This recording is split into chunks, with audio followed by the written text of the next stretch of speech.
Well, we did see a sharp bounce in US indices last week. Monday, of course, was a holiday in the US with regard to their stock markets, and on Tuesday, we did see a small, correction in terms of how indices reacted. In fact, the Dow was down around 2/3%. The S&P 500 also down around 3/5%, and the Nasdaq down around 2/5%. All three indices lower. Mind you, largely indices have been positive for the month of May, but that is only in the last week or so. When we're looking at the preceding 3 weeks, indices have been extremely choppy, and largely US indices have closed the month of May flat. However, Indian indices, when we're talking about the Nifty, it's down almost 3% for the month of May. So definitely, in fact, it's been the largest underperformer with regard to global indices. The Indian Nifty index has been quite an underperformer in that regard. However, coming back to how US indices are looking, mind you, there are a few strong cues coming through. One is, of course, the March earnings season is largely closed. So we'll have to wait till the end of June for the June earnings season to start off to see what kind of an impact is coming on earnings with regard to the larger economy. And the other thing is the Fed is going to start reducing its balance sheet starting 1st of June, which is today.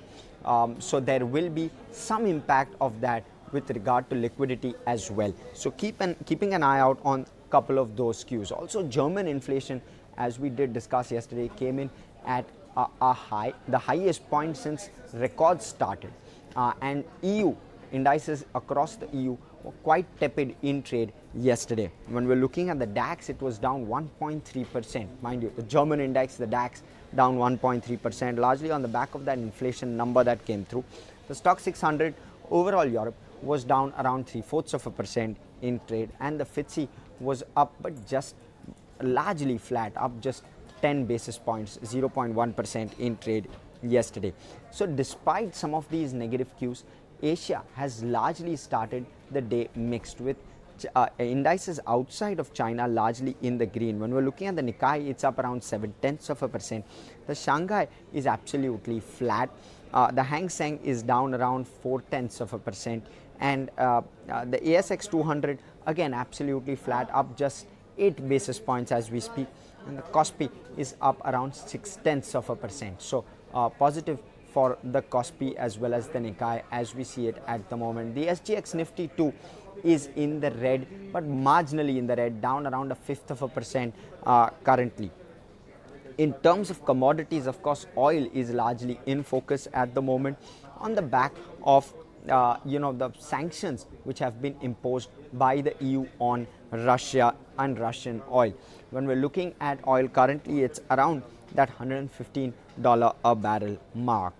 When we're looking at gold, though, gold is impacted as treasury yields have started moving higher. Mind you, Fed reducing its balance sheet, so bond yields have started going up ever so slightly, and that's impacted gold. Gold is down 1% over yesterday. Gold is currently at around the $1,830 an ounce mark. When we're looking at bond yields, coming right to it, the US 10-year yield is at around 2.87%. In fact, the dollar index too has gained. It's moving towards that 102 mark, a feather below that 102 mark at the moment. When we're looking at cryptos, largely they continue to be in the green. Bitcoin is just below the $32,000 mark. Largely currently it looks like a mixed day of trade.